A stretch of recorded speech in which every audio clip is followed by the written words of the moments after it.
Denzel Dumfries. Dumfries making tracks down that right side. He's done supremely well. There's Lautaro Martinez, and Dumfries is over. Fabulous break inside 40 seconds of the restart. And Phil Foden has it. No. Oh, wow. Stopped on the line by Dumfries. Brilliant. Ibrahima Konaté. It's a test for the young defender.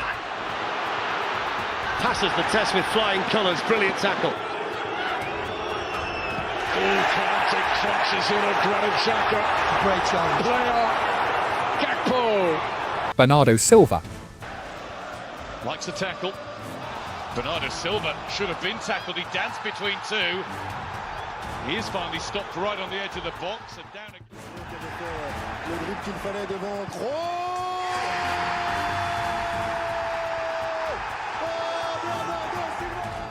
And Marc Cucurella.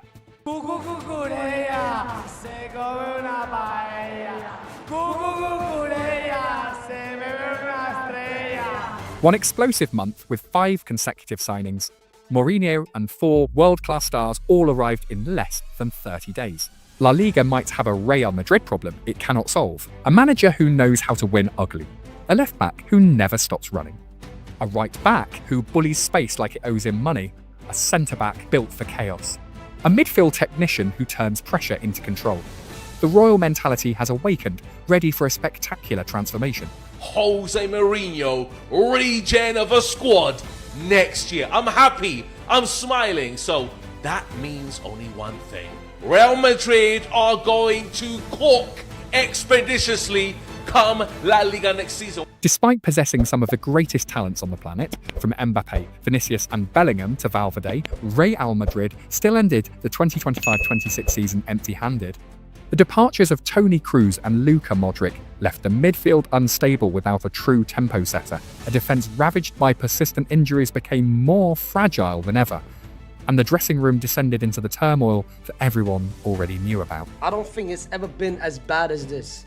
I think currently the Real Madrid dressing room might be the most toxic, the worst I think I've ever seen it. The state which we are in right now. Seeing the way this team is, seeing the way this dressing room is, you can go back to all the 3 Galactica eras, yeah? Ever since Perez took over, you can go back to number 1, number 2, and number 3, currently which we're at. Like I said, it's toxic. It's the worst I have personally ever seen it.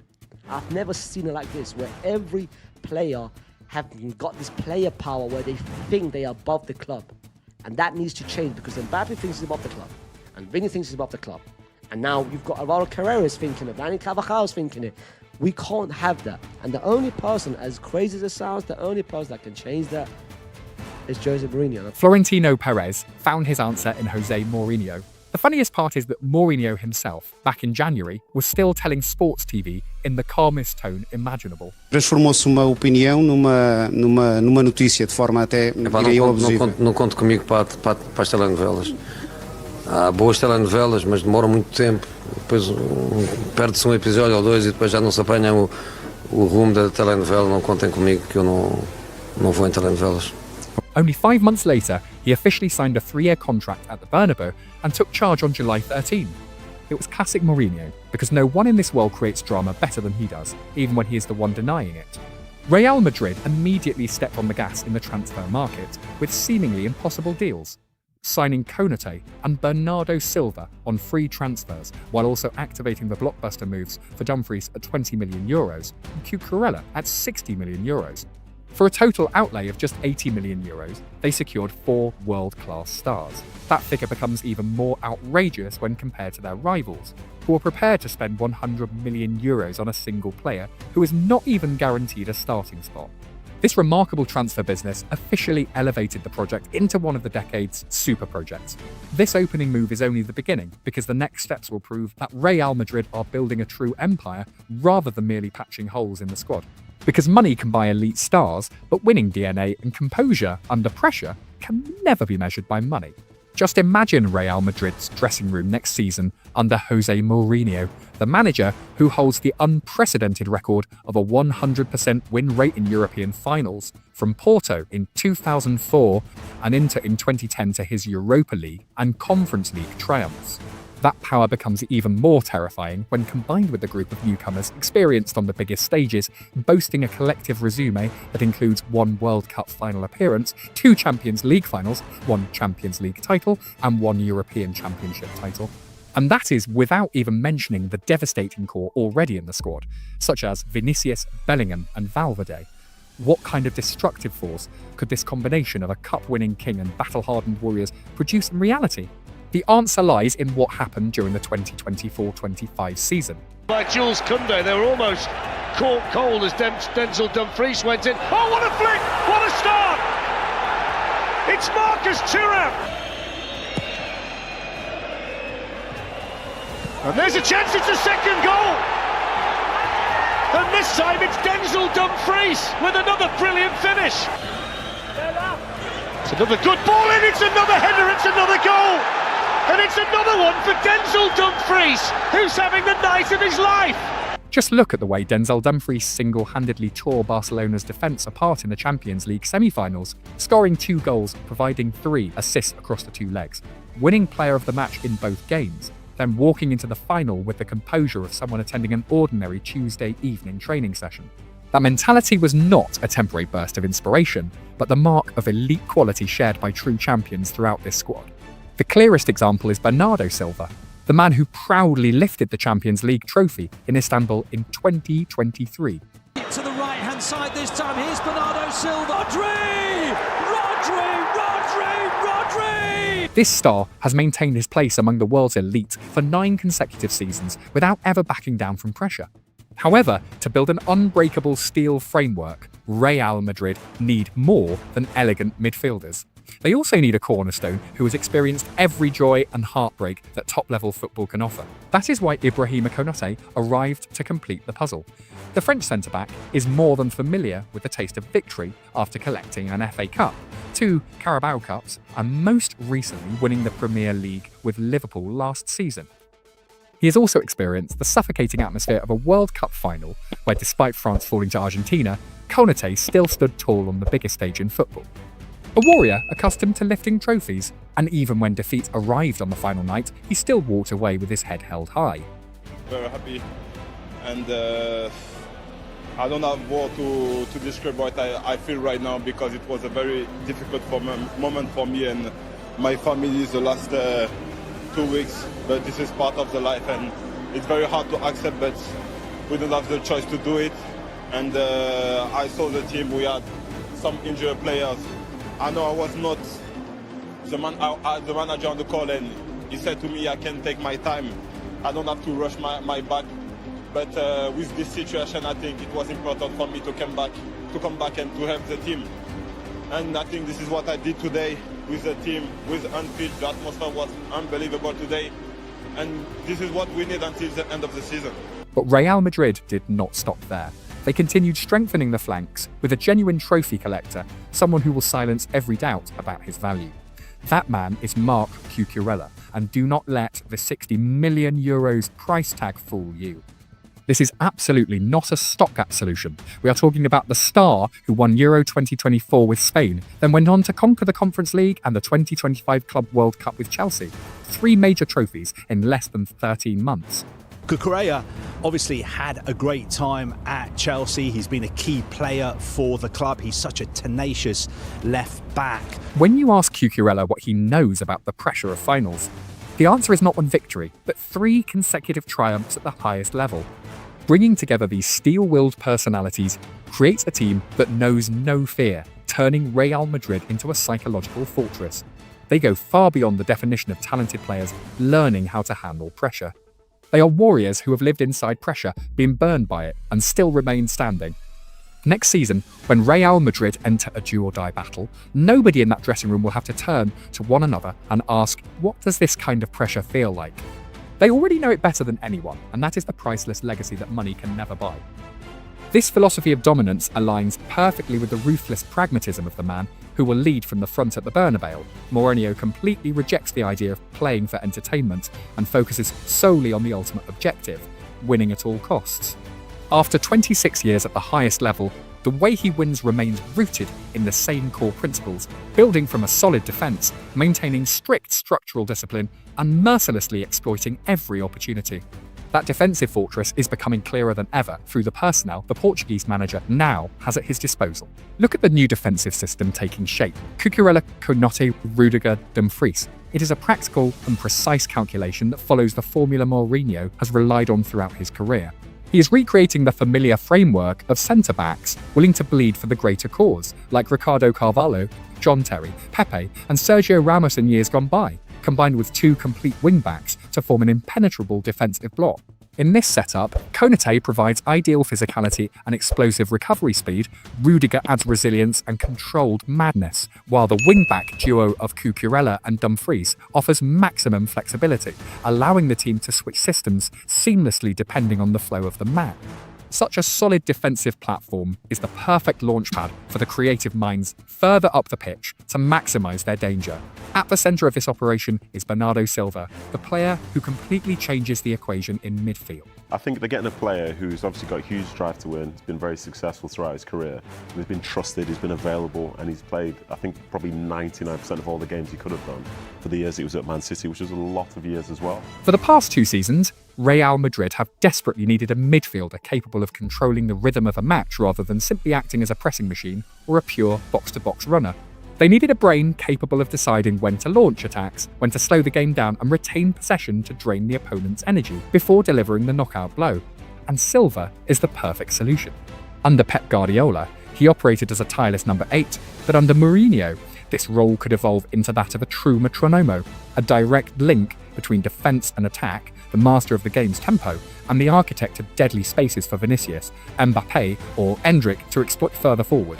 I think for Mourinho, having him there, he's somebody that knows he can trust, he's reliable, can play in whichever position you like. And I think with Bernardo as well, he's very good at understanding like game state. Does it need to be quicker? Does it need to be slower? Having an impact in terms of when somebody needs to be taken down, he'll do that. Assisting, you can do that, can score goals as well. I think he's very much a complete player, and for Real Madrid, obviously they've had their issues, but I think this is a player that can potentially help solve some of those problems long term. Once the midfield has found its true conductor, the personnel puzzle in attack immediately finds its solution and becomes every defence's worst nightmare. The reason opponents should be deeply concerned is that Mourinho does not need to worry much about the attacking department. Elite weapons such as Vinicius, Mbappe, Rodrigo and Endrick possess more than enough quality to decide matches through goals on their own. The Portuguese manager's only task is to create a stable platform that allows these stars to attack freely, and the newly assembled defensive core provides a far stronger foundation than anything seen over the past 2 seasons. This scenario recalls the historic 2011-12 campaign, when Mourinho's Real Madrid stormed through La Liga with a record 100 points and 121 goals, finishing 9 points ahead of Barcelona. That incredible achievement was built upon an unbreakable team structure that no opponent could bring down, combined with a ruthless ability to punish every mistake whenever the opposition left even the slightest opening. Presence, leadership, respect, appreciation for a successful career, all of those things will be important within that locker room, and I think he'll be a conduit of information between José Mourinho and the rest of the players. The upcoming 2026-27 season promises to be the most advanced evolution yet of that winning formula, with a footballing genius like Bernardo Silva orchestrating play from the centre circle. Real Madrid can now shed the image of a team that merely waits to strike on the counter-attack.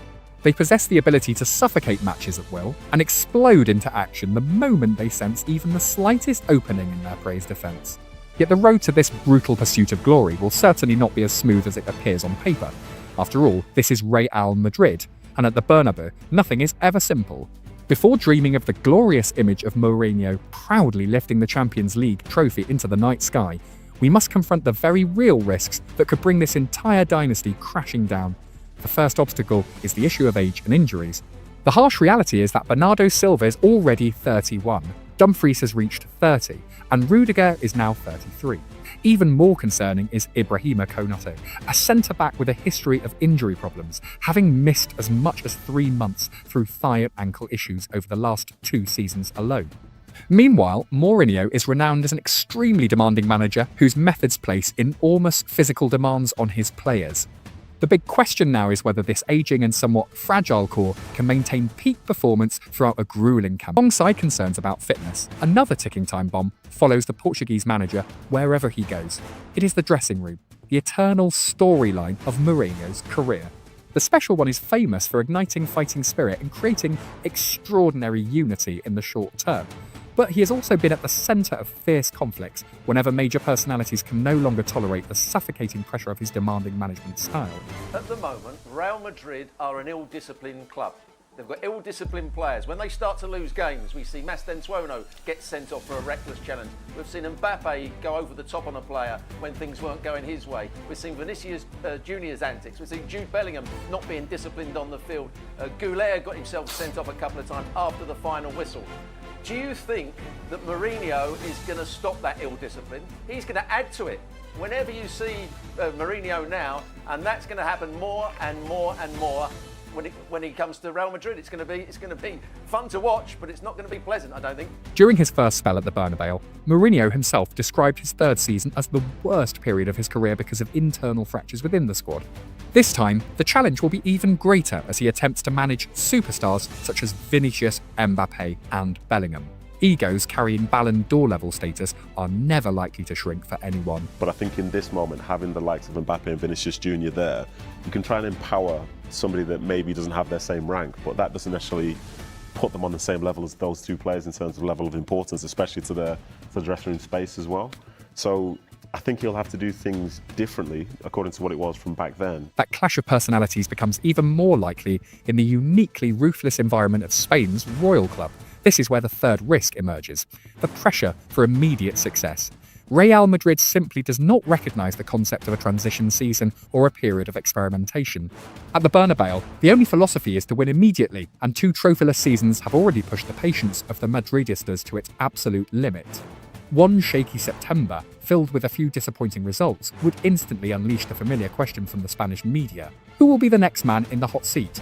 Mourinho understands this reality better than anyone because he experienced it firsthand during his first 3-year spell in Madrid. The challenge is whether he can show enough patience and maintain the necessary stability for his system to fully take shape before the pressure becomes overwhelming. He will be a disruptor. So I think there'll be players within that group he will immediately take a dislike to, immediately. And to see who will be left will be very, very interesting. Immediately take a dislike to the players that you know are expendable if you're José Mourinho. Because one of the things that I think he has done very well over the course of his managerial career is understanding who he can pick on, who he can go after, who is vulnerable, and who he needs to move on in order for him to have the full power that is required for him to be the manager of a club like Real Madrid. And this team hasn't built any sort of equity over the last couple of years, so they have no say-so, these players, to push back to José Mourinho. He has free reign now to come in and push as far and as long as he wants to push, because this team, well, has earned the reputation of being a group that needs to be pushed. And so here comes José Mourinho. I don't know whether this is going to work. I've said that this would not have been my first choice, but it's going to be entertaining. And for those of us that cover it, it's going to be really entertaining, because there will not be a dull moment at Real Madrid come next season. Those concerns about the system itself are further amplified by a fourth risk: Bernardo Silva entering the latter stages of his elite career. At 31, the Portuguese star's goals and assists are no longer as explosive as they were during his peak years at Manchester City. His primary role now is to dictate and control the rhythm of the game. However, if Mourinho fails to utilise him correctly, or if Silva's physical condition declines during the demanding final stretch of the season, the brain expected to guide the entire system could break down and become the team's fatal weakness. Bernardo Silva now lining up for Real Madrid. Are you putting him on the right? Because at 31 years old, is he still capable of running the right wing? Are you going through the middle? Well, if you're going through the middle, now you got to move Jude Bellingham. Are we moving Jude Bellingham backwards? Are you sending Jude Bellingham more forward and moving Mbappe out to the wing? We don't know what Mourinho was going to do with them yet. But what I'm telling you is, based off what Real Madrid has, Bernardo Silva is not the first thing that comes to your mind that you go, this is what they need. This is what's going to shore up the midfield. This is what's going to fix the wing problem. No, Yet beyond all the doubts and risks, the overall picture at the Bernabeu remains deeply intimidating once every piece is placed together. We are witnessing a collection of elite conquerors. José Mourinho with 26 trophies and an unbeaten record in European finals. Ibrahima Konaté carrying the experience of a World Cup final. Denzel Dumfries with the experience of 2 Champions League finals. Bernardo Silva as a European champion. And Marc Cucurella, fresh from conquering Europe with Spain. Remember, all of these high-quality additions arrived at the Bernabeu for a combined fee of less than €80 million. A truly astonishing figure in today's transfer market. Now, these battle-hardened pillars will merge with an already formidable foundation featuring Vinicius, Bellingham, Valverde, Mbappe and Rodrigo. Barcelona have just lifted the La Liga title, and they fully deserve that achievement. But Real Madrid have never been a club willing to sit back and watch their rivals enjoy a golden era. They are quietly rebuilding in the smartest and most ruthless way possible, under the guidance of the very manager who once transformed this white shirt into a relentless machine that collected 100 points and scored 121 goals. The landscape has changed. The question is no longer, can Real Madrid compete? The real question now is, are La Liga, and especially Barcelona, ready to face this storm? This is a thunderous warning sent to the rest of Europe. PSG, they have done it again. جابرييل في الكرة الأهم، جابرييل أمام السابونوف، جابرييل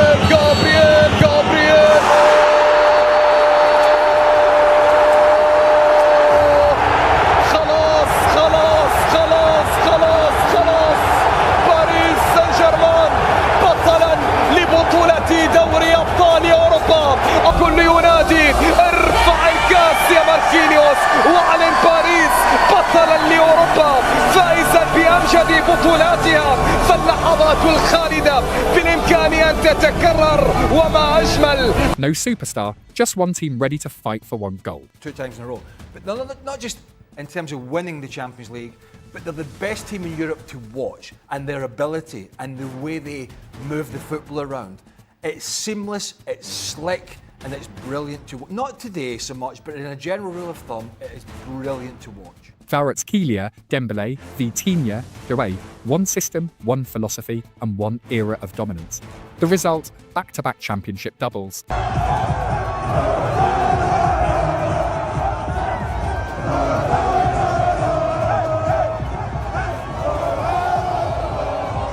The next club after Real Madrid to get their hands on this monumental achievement.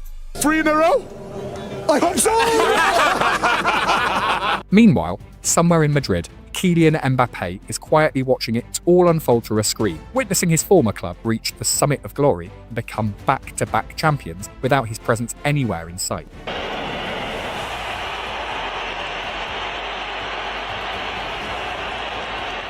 Yeah, the atmosphere wasn't good, Kay, let's be honest. There were whistles. The biggest whistles of the night, without question for me, were for Mbappé in the second half. Huge whistles for Mbappé. I think the loudest we've heard, maybe for any player this season, a reflection, I think, of the frustration of the crowd with him in recent weeks. 73 million people are united behind a massive petition with one purpose: to drive him out of Real Madrid. Now, you may be wondering what is going on with Kylian Mbappé and Real Madrid. The Madrid fans have launched a petition to get rid of the striker, which has now had more than 30 million signatories to explain the situation. 41 goals, top scorer in the Champions League. But people are still calling him the biggest problem.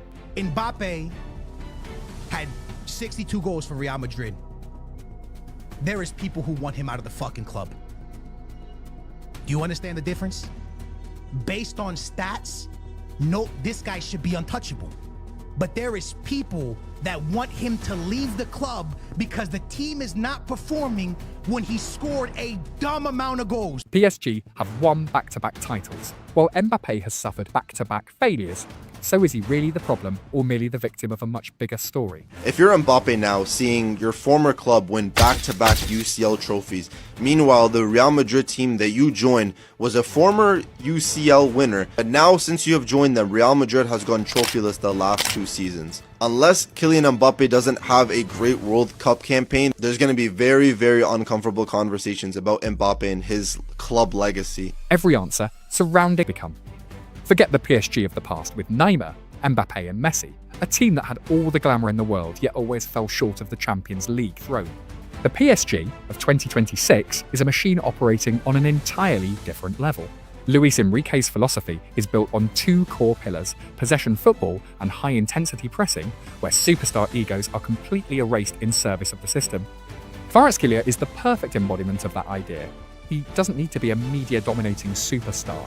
Instead, he quietly delivered 10 goals, 6 assists, and goal involvements in 7 consecutive knockout matches. The ultimate weapon who always knows how to appear in the right place at the right time.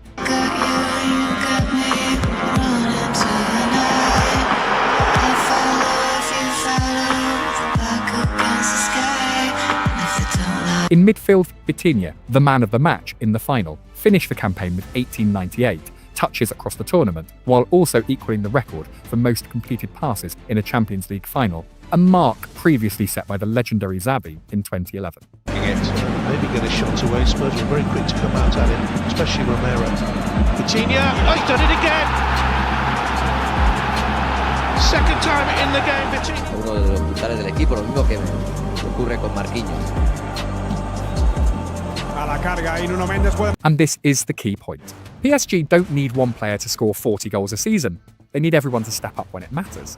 Chelsea were demolished 8-2 on aggregate, Bayern were knocked out in the semi-finals, and Arsenal were dragged into a nerve-shredding penalty shootout in the final. No flashy football, no ego, just the system. And this is where the real question begins, because Mbappé used to be the centrepiece of PSG, and the freedom he enjoyed in Paris is worlds apart from what Real Madrid now demands him to submit to. Because at PSG, Mbappé wasn't just operating within a system, he was the system. Dominating the left flank with complete freedom. He could drift centrally, attack open spaces, or occasionally drop deep to link play. Around him were Neymar, Di Maria, and Verratti, elite supporting stars whose job was to create chances and stretch opposition defences so he could explode into life. And after 7 seasons, the legacy he left behind was a brutally absurd return. 256 goals in 308 appearances, a truly staggering number. Bernardoni. Oh, that's unbelievable footwork from Mbappe. Problem is for Lucas Vazquez. Mbappe's through him. Oh, magnificent! Beyond magnificent! Utterly explosive! But then came the turning point called Real Madrid. At the Bernabeu, the left wing naturally belongs to Vinicius Jr., as a matter of course, forcing Mbappé to move centrally and play as a striker, a pure number 9, a role carrying the enormous shadow left behind by Karim Benzema after 14 years of reign. A big chance for Real Madrid to get back into the game. It's Kylian Mbappé, and Kamara makes the save. It's Luis Perez. Cross comes in, Mbappé. And Benzema himself, the man who once occupied that very position, openly said what the entire football world was thinking. El problema es que para mí no es un delantero centro. Mbappé no es, porque cada vez que juega también con la selección de delantero, de 9, no está bien, no es su posición. Pero el problema es que a la izquierda hay un chico que está como él, es el mismo nivel. Vinicius. Entonces hay un problema. Y Vinicius creo que no se le puede meter en 9 o a la derecha. Sí. Que hay mucha presión y es verdad que no es Paris Saint-Germain. This isn't PSG. Just 3 short words, yet Benzema wasn't wrong. Mbappé is essentially a false 9 blessed with Usain Bolt's speed and Zidane's skill set. A genius who needs space behind the defence, freedom of movement and supporting stars around him to serve as a launchpad for his brilliance. Forcing him to stand inside the penalty area, waiting for service, is like using a Ferrari to deliver packages through narrow alleyways. And yet, even while trapped in a system completely out of sync with his strengths, he still managed to produce the extraordinary this season. You can question Mbappe's status, but the following reality is impossible to deny. Mbappé finished the 2025-26 Champions League campaign as the tournament's top scorer with 15 goals in just 11 matches, setting an unprecedented record in the new league phase format by scoring 13 goals in his first 7 games alone. To truly appreciate how absurd that is, consider this comparison. Kvaratskhelia, the brightest star in PSG Championship winning side this season, ended the campaign with 10 goals and 6 assists. An incredible return by any standard, but Mbappé?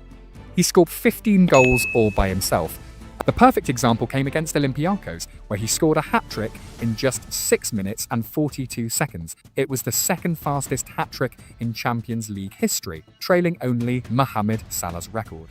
And he wasn't done. He added a fourth goal in the second half. 4 goals, one man deciding an entire match.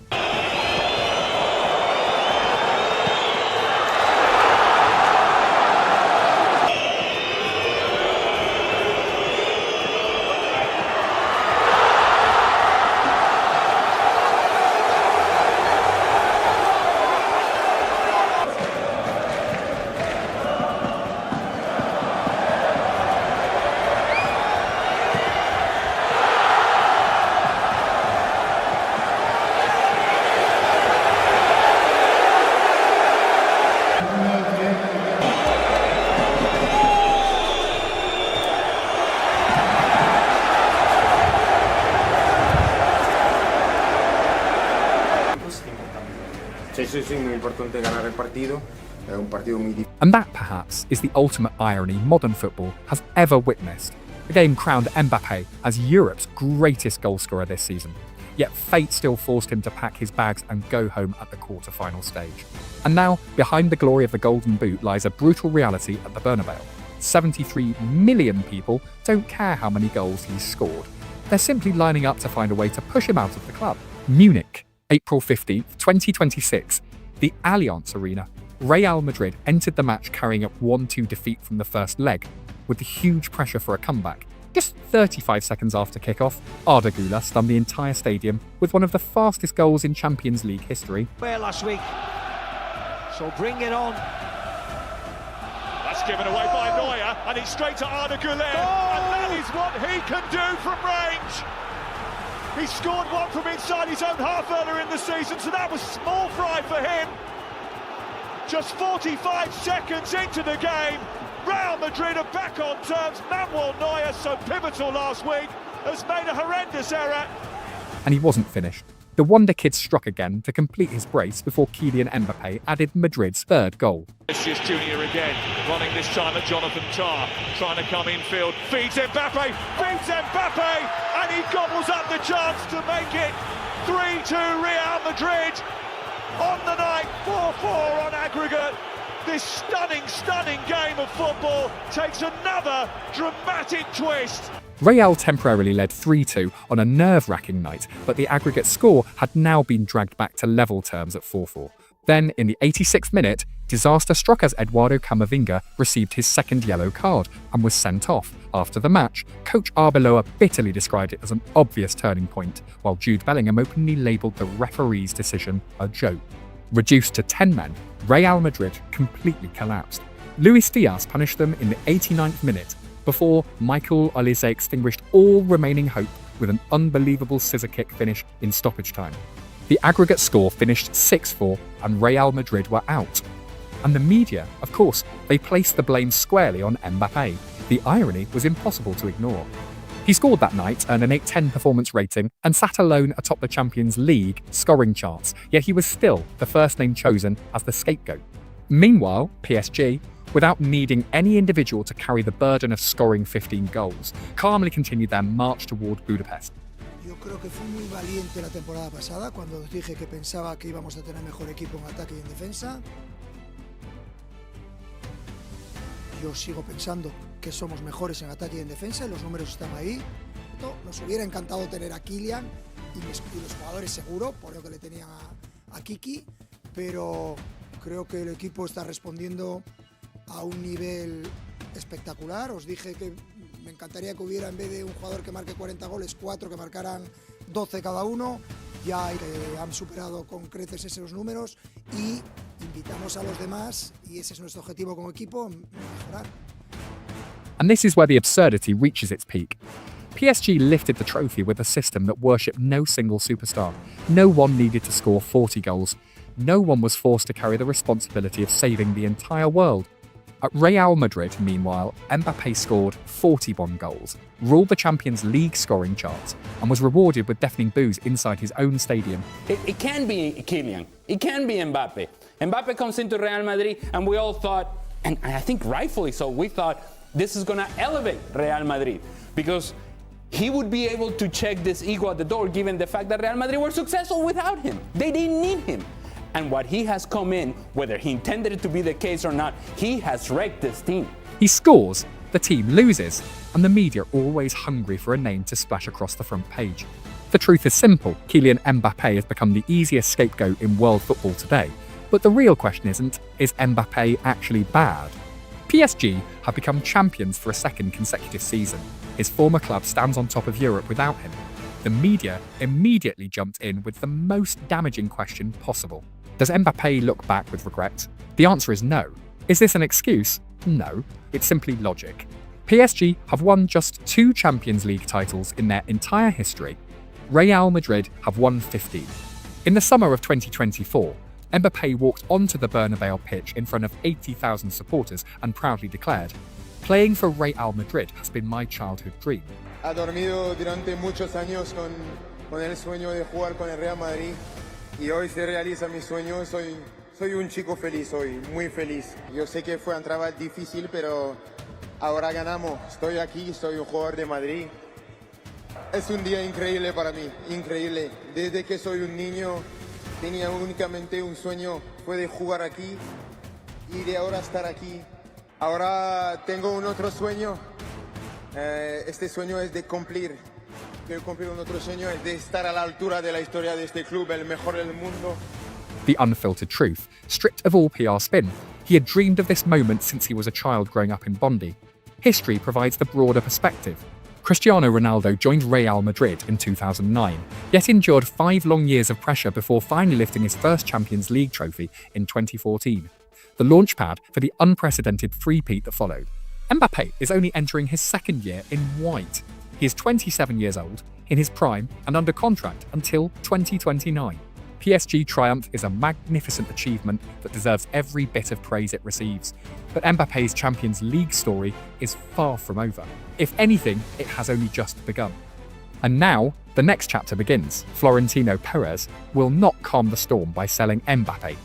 His response as the club's all-powerful president? Detonating a real bombshell on the touchline, bringing José Mourinho back.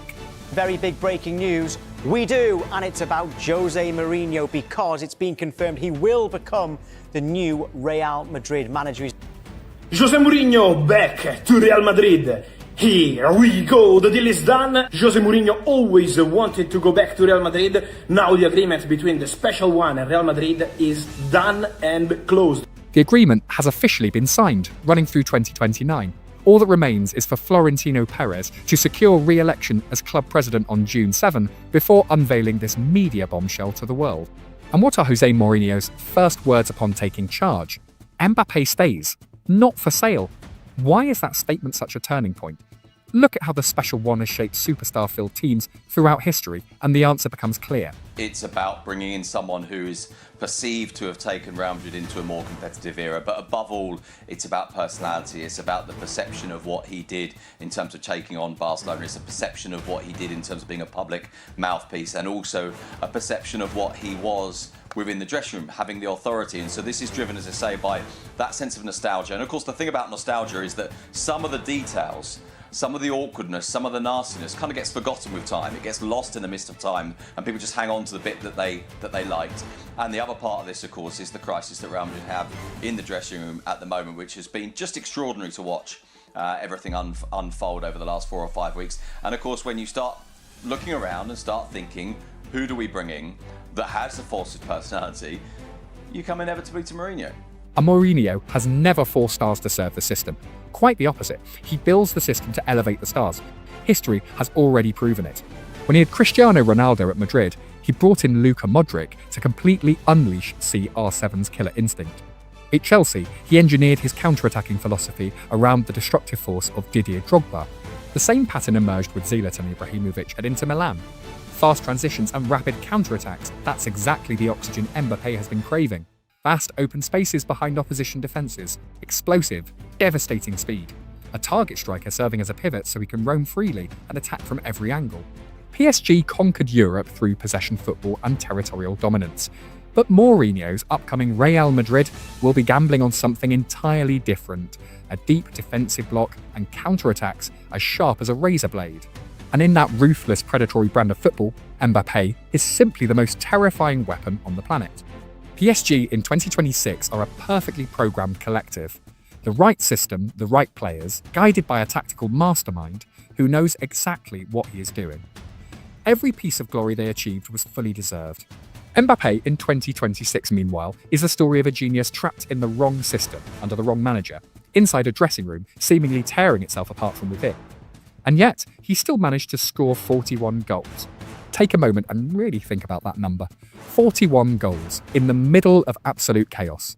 PSG became champions because they worshipped the system rather than the superstar. Real Madrid fell because they possessed a superstar but failed to find the right system for him. Mourinho understands that better than anyone. He has already proven it before.